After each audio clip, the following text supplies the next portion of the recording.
technical. Now, this is Mark. Mark is a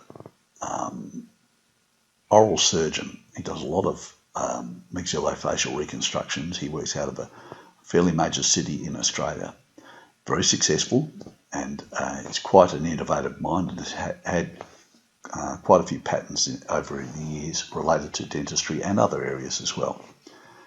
So Mark came up with a paste, a very good paste, which enabled healing in oral wounds to go from about a third of the time. In most cases, it's probably more like a quarter to a fifth of the time.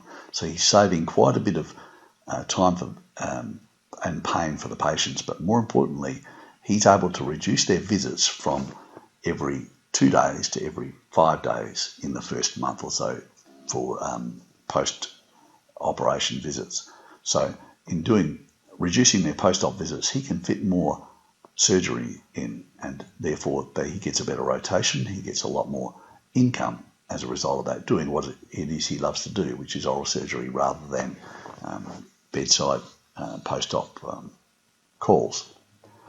So this paste was excellent paste. He didn't patent it immediately. He then eventually decided that I'm going to let the secret out. I'm going to get a local compounding chemist to mix this for me. Now, this compounding chemist was based in that same city. He owned a retail store. Although he was a compounding chemist, he was also had a drugstore, if you like. And he learned about the product. They got together, said, I'm going to patent this. He applied for his provisional patent. He gave it to the guy and said, here's my formula. I'm going to buy 200 tubs of this every month, and I'm going to buy 100 tubs a month, and you can build 200 tubs and sell the other 100 in your store. This guy, unbeknownst to Mark at the time, this guy had a mouth ulcer problem which he'd had for 30 years. And he tried this stuff on his mouth ulcers, and it immediately cured him. And he could not remember a time that he didn't have mouth ulcers. And suddenly this guy, within days, had got rid of it all.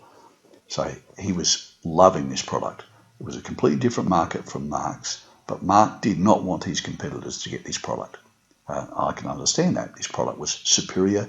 It gave a higher turnaround. If his competitors were using it, they would be able to schedule more surgery than they otherwise would because of the post-op visits that take most of the time from the surgeon. So they had a nice little synergistic relationship happening there. And when I suggested that Mark could do an international license on this, he was a little bit loath because at the time he thought my competitors would be able to buy this from the international company, bring it back in, and I would then lose my competitive advantage in terms of the schedule that I keep at the moment.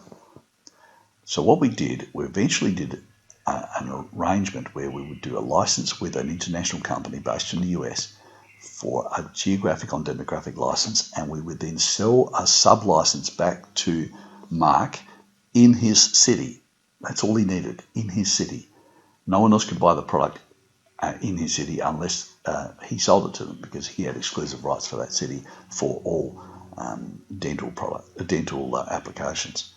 So as a direct result of that, the company was then proceeding to approvals and everything else before the deal was done. But what it meant was Mark can have his cake and he can also eat it. He can sell this, they can manufacture it elsewhere around the world, and because of the economies of scale, they could deliver it for far cheaper than the compounding chemist could, and the compounding chemist could still buy it and enter into the same arrangement through Mark to do exactly the same agreement they've got.